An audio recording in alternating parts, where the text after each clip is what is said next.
the opposition. The opposition is made up of a number of actors. You have the opposition in terms of the biggest party with membership in parliament being the lead party. But it can't operate alone because it is not alone within the opposition space. So you have all other MPs that subscribe to opposition. In our case, you have NUP, you have DP, you have FDC, you have JEMA, and the one of Honorable Bidandi Sali, PPP, I think. So all those do constitute the opposition. But what do we mean by leader of opposition? Going by the Constitution, definitely, the party with the majority provides the leader of the opposition. Now, what is at stake now is the manner and modus operandi in terms of having that person identified as X or Y.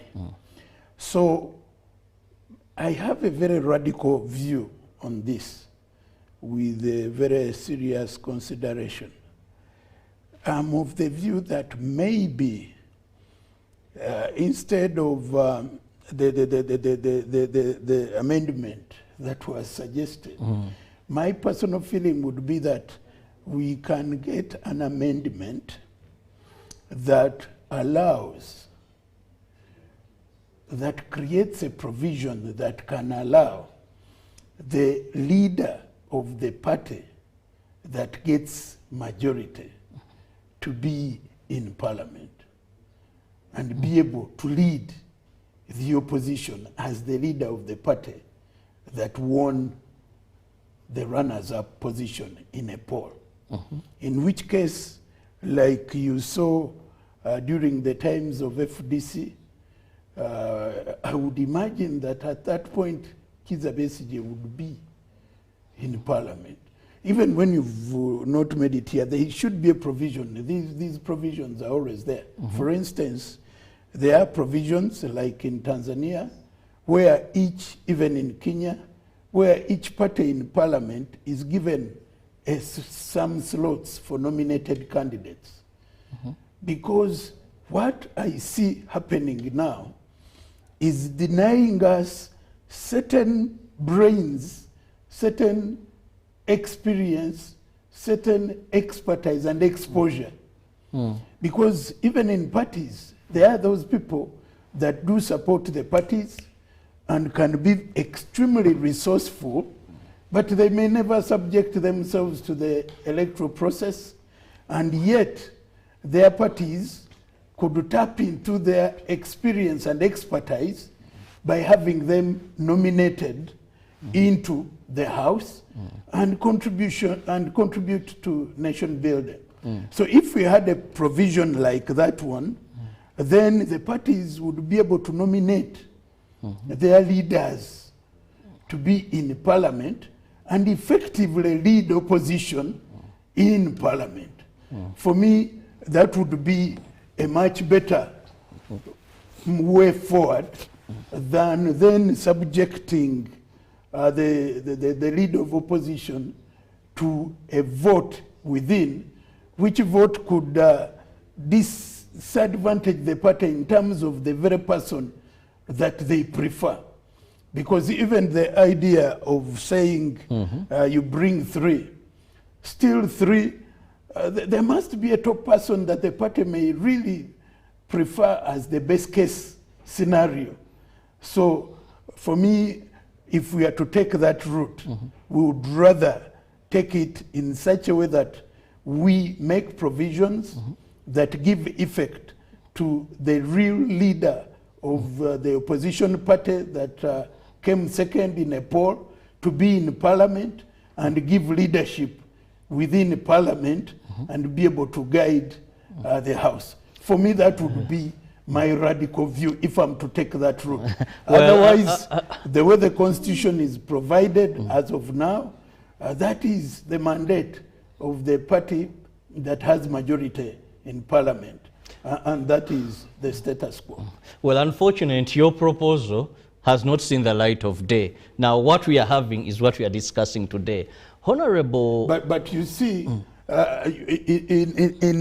because parliament... the amendment that is being now viewed is looking at the entire opposition in parliament electing or voting the leader of opposition.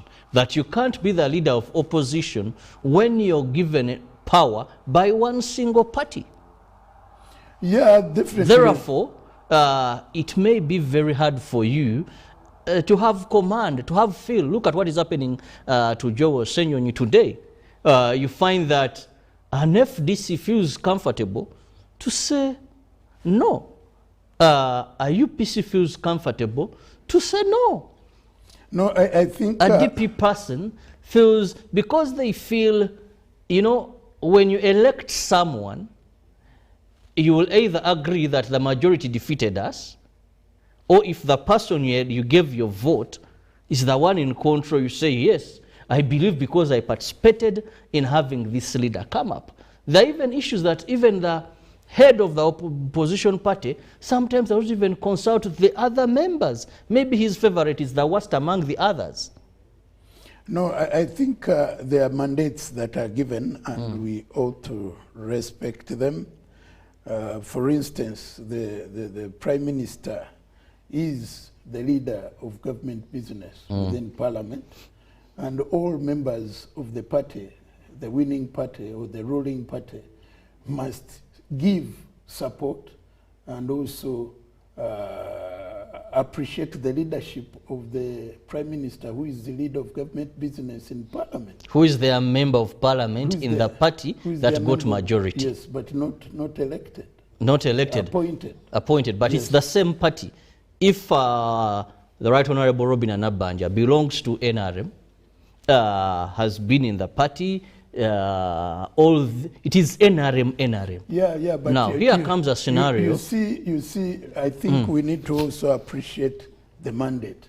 You are in opposition, but even in opposition, there is a lead party, and you ought to give it its due respect in terms of the way they manage the affairs. But what would be most appropriate is to create good rapport and good discussions and consultations in the process of coming up with the leader. Now, Honorable, you've been around in this country and followed the political terrain of this country.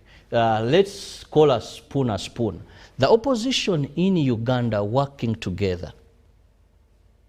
Yeah. Look, first and foremost, we've had a party come out of a party to begin with. You'll have FDC, you're going to pick some people from NRM. You're going to have NUP, you're going to do what we call drain DP. Now you're having FDC, another fraction is coming out of FDC. Now, I remember in my career one time we were around, when we had the former vice president, we had Honorable Mama Mbabazi, Honorable Chiza Besigye, Dr. Chiza Besigye.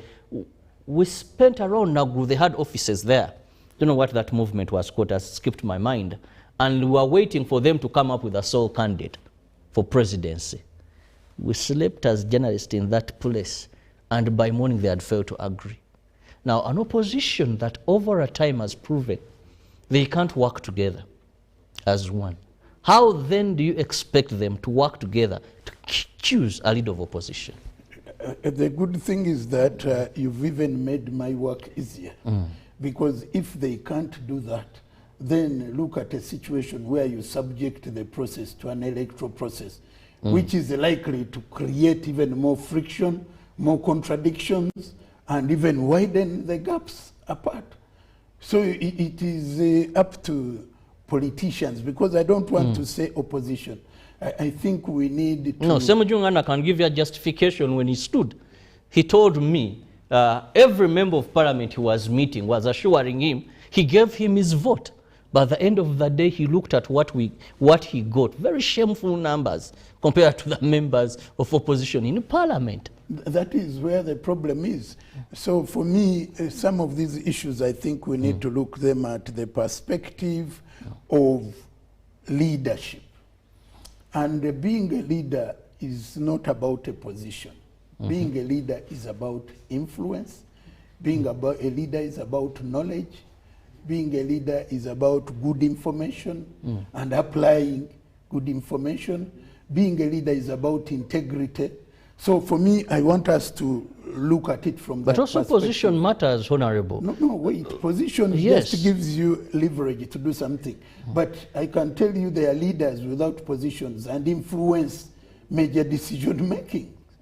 I can tell you for sure that even President Museveni, there are people who may not be in cabinet, but whom he may consult more often than even people who are in cabinet. So that is what leadership is all about. So for me, I want to look at a situation where we scale up the value proposition of leadership so that it is not about positions. It's about doing the right thing, the right way, the right time, and for the benefit of the entire population. That's why I want to leave it to that level, because today's ruling party may be tomorrow's opposition. So for me, I want us to be leaders who are purposeful, who are intentional, and who are deliberate about doing good for the general public. Well, there's a sentence you've just said. Today's opposition may be the party in power the following, or as events unfold. Joe Senyonyi also said that, the LOP, he said, you may think you're targeting me, but a time may come when you're actually those in opposition. Now, at that statement, do you think this is aimed at trimming Joe Senyonyi's power? Is it targeting the particular LOP at this moment? No, I think it may not target the individual, but it may be precipitated by the leadership style of an individual. Not the person, but the leadership style. Maybe there is a communication gap. Maybe decision making is not inclusive. Maybe consultation is not wide. Maybe someone has personalized decision making to the extent that others feel left out. And I think this may have been triggered by the regional meeting in Gulu, where, as a leader of opposition, did take a position that they are not attending, and imploring all the other opposition people not to attend. And for sure there are opposition people from northern region who would see it as betrayal of their area if they didn't participate in a meeting hosted, and which largely is supposed to project their issues and give them the biggest level of attention that may be. So it could be that it is coming out of such a process in terms of leadership style, in terms of consultation, in terms of engagement, in terms of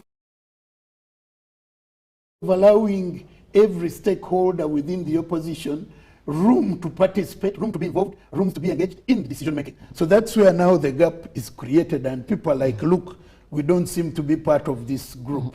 They take their decisions without consulting us. They don't put our viewpoints in consideration. And so maybe we need to participate in determining who that leader is, so that then we own up the omissions and the commissions that office may hold from the official holder. So that could be the problem. So that's why I want, for me, I would look at the real leader of the party to be in the house, because when you are there, then you have a bigger picture, you have a bigger outlook. So, Honorable, if you're proposing the real leader of the political party, I am reliably informed that LOP does not work in isolation. He takes decisions from the principle of the party. Now, if this is how things are being done, what difference would it make if this is just a mouthpiece of the other? No, you see, you need to appreciate a party leader of a party that is runners up has a national mandate, not just a parliamentary mandate. So that one is like the equivalent of the president of the ruling party. So in the House, that would be working, that would be like at par with the Prime Minister, who is the representative, the official representative of the president of a ruling party. Let's not be technical here, and let's look at the facts on ground. The facts are, yes, members of the opposition from other political party, which is not National Unity Platform, feel that the current LOP, some members feel the current LOP, the way he's conducting himself, like you said, he's not inclusive, does not consult them. But remember, LOP is working on decisions of the principle of the party. Joel Senyonyi cannot take independent decisions without consultation of the principle. Now, if this principle then, by your proposal, was in Parliament, and do you think his presence in Parliament, therefore, would make things different from what is happening? Yet it's his will that is being done. No. For me, I'm looking at that in order to have more effective leadership of opposition, which is not subjected to questions, to doubt, because even there is jostling and positioning for members of parliament to be appointed leader of opposition. So all those dynamics create a situation that may make the work of the leader of opposition a little difficult. Don't you think that being this will make it more democratic? Because people will have a right to choose their leader. Like we have the speaker. No, you speaker. See, we do. We are in opposition. I didn't participate in electing my leader, someone who was the second, appointed someone for us, but then is heading all of us. And here we are saying, let's have a hand. If this person came to me and asked for my vote, and then came up with a mandate, I look at the participants, the contestants, and I see who is more deserving, who is more worthy, who is more experienced, you know? Yeah, I don't have a problem with that. I don't have a problem with that. But it is going to create, you know, elections have after effects that may be difficult, and more so when the interests are divergent. You see, you are looking at a speaker. The speaker was presented by majority ruling party and won majority. So in terms of ideology, you are talking about the same people who will say, look, one of our own carried the day. But when it comes to the opposition with the diverse interests that are intra within the different political contestation, an electoral process is likely to create dynamics that may make the work of the leader of opposition a little more difficult, with the electioneering, with the camps, with the, all those kind of things. But if it can be managed well, and they handle it and manage it well, and even after the election they are able to reconcile and move, it could be a possibility that one may want to look at. Well, I'm still with Honorable Mike Sebalu, and we are looking at the proposal to have the leader of opposition elected in Parliament. Now we saw Honorable Richard Lumu for Mityana South come up with this at the first regional sitting in Gulu. And the question also now that I bring to you, Honorable, why now? We've had the likes of Wafula Odutu. That is what I was going to ask. We've had the likes of Winnie Chiza. Winnie Chiza, yes. We've had the likes of Professor Ogenda Latigo. Yes. We've had various leaders of opposition. Even the lady Chan, the lady from Gulu. We had, yes, we also had Winnie Chiza. Yes. Recently we had Matthias Simpuga, who said, yes, his term came to an end, but there was a we didn't get those we dynamics. Didn't get these dynamics that led to this. Why now? Yeah, why now? That's why I'm saying that it may have something to do with the leadership style, with the model.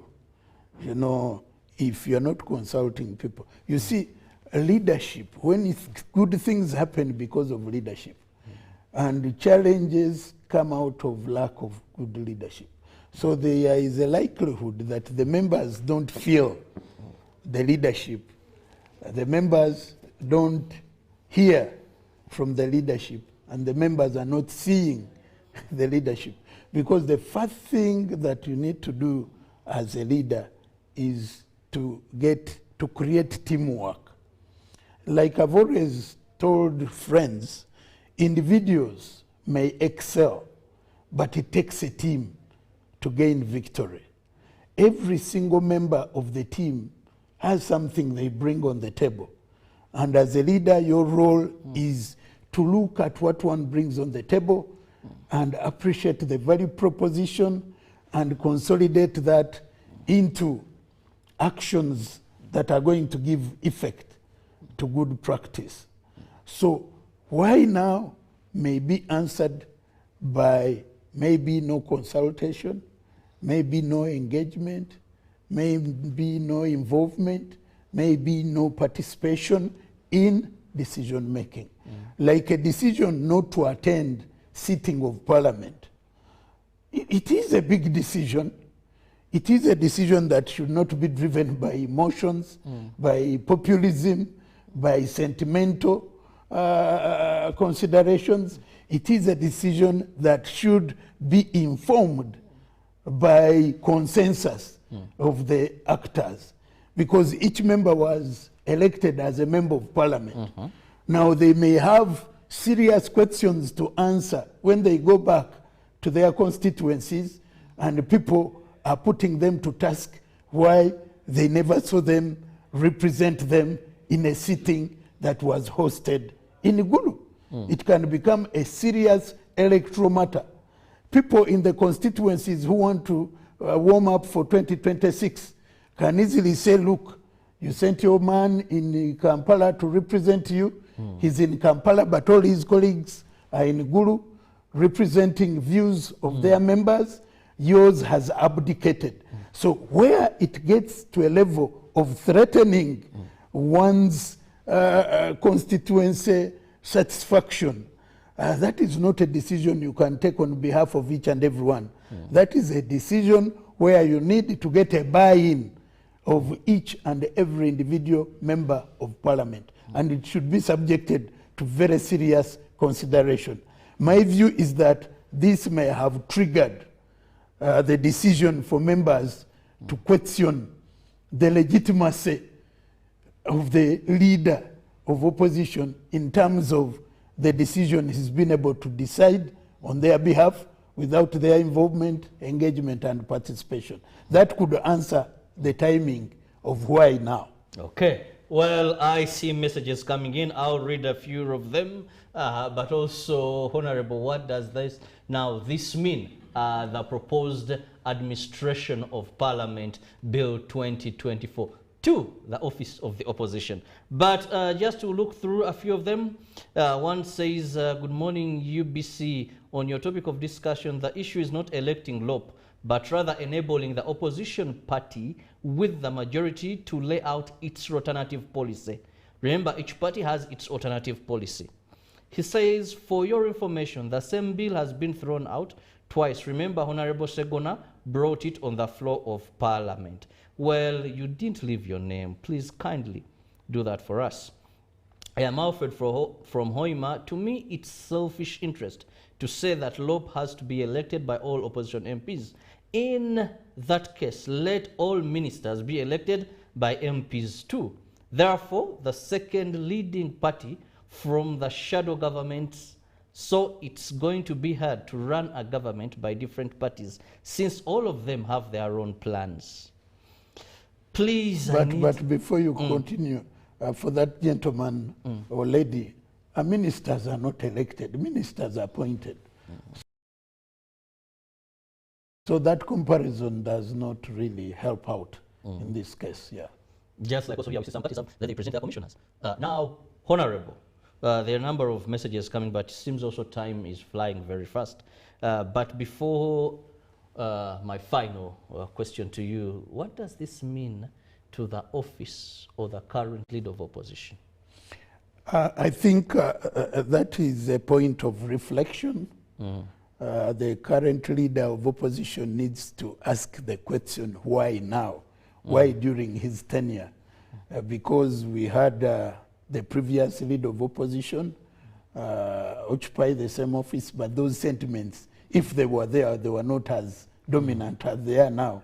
So you need to ask why. So I would encourage my colleague, my brother and friend, Joel, to re-examine his leadership style in terms of consultation, in terms of engagement, in terms of involvement, and in terms of creating an enabling environment for the opposition stakeholders to participate in decision-making for the overall good of the opposition space. Because then it is bringing to light the contradictions within, which is not most desirable, more so at this point in time.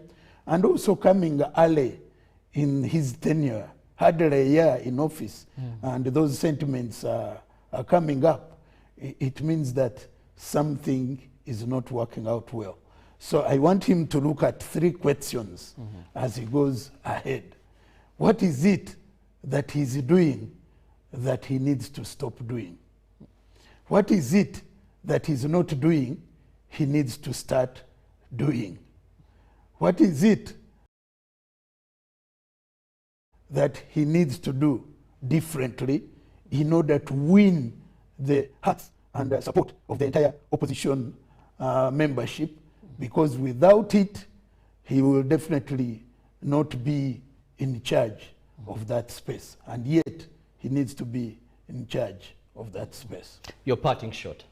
My parting shot is that we need an opposition that is vibrant. We need an opposition that is effective. We need an opposition that is efficient. Because I'm looking at leadership. I'm looking at leadership from the viewpoint of the ruling party, my party, which I belong to. We are managing the affairs of the country, but we also need another voice from another section of the country to be effective and to be efficient.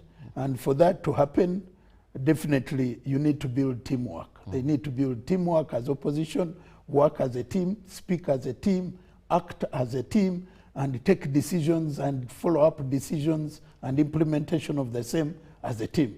At the moment, it appears to be there are individuals, each calling from their sides. And you don't seem to see convergence of mind.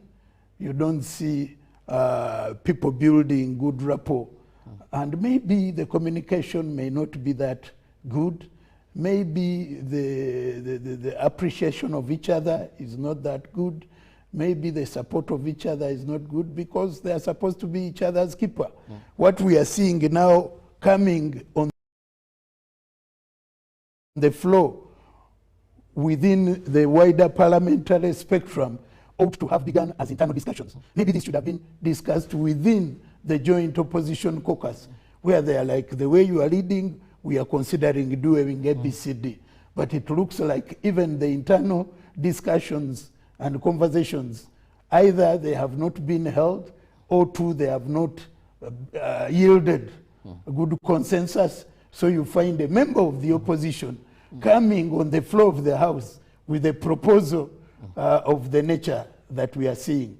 That would have been maybe something from the ruling party to say, look, you guys are not doing something well. But for it to come from within them, it is a vote of... Could we doubt that your party may have an invisible hand in No, this? I don't think we have enough on our plate to govern this country than to degenerate into the quarrels and the contradictions and the dynamics of the opposition. Okay, well. And we don't want the opposition challenges, leadership challenges, to be always associated with the NRM. Their failure to manage their house is not our responsibility. Honorable, I wish we had more time to keep on debating this, more so the likelihood that maybe there could be an invisible hand somewhere trying also to bring this up. Let's not impute ill motives on the leadership of NRM. NRM is busy doing its best to lead the country, to fulfill the manifesto. So I don't think that the NRM leadership has time to engage in, you've seen the challenges in the opposition. They are always there, they've been there, the way they've treated their own leader, the way they, so let them really put their house in order, and NRM should not take blame for ineffective and inefficient leadership styles or contradictions within the opposition parties. Well, thank you so much, Honorable Mike. Thank you so much, our viewer. Those that have sent in messages, we do appreciate.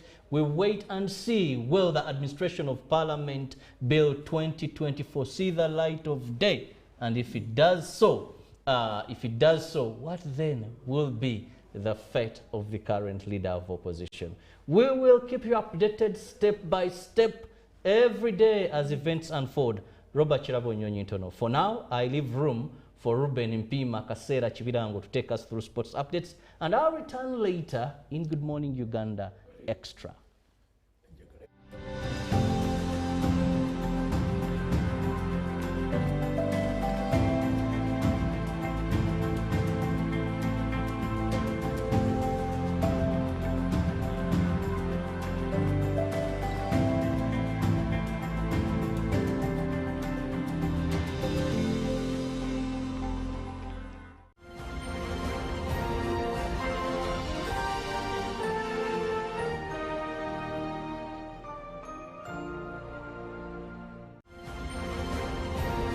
Live from UBC Studios in Kampala, this is Good Morning Uganda. Pick of the day on UBC.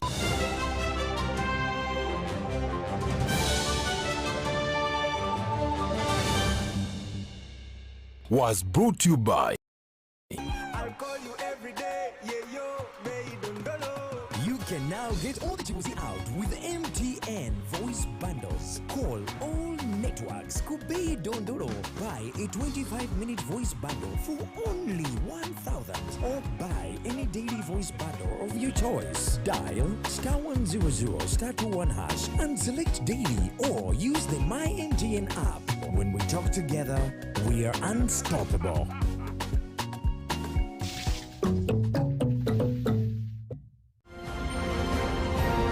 Live from UBC Studios in Kampala, this is Good Morning Uganda.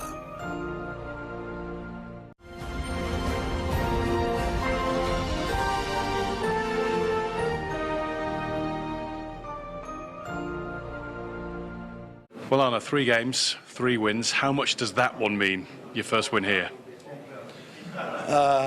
All of them mean a lot, because the first one was my first game as a Liverpool manager. The second one was my first home game. And this is the first big win, I think, if you want to call it like this. So all of them mean a lot to me.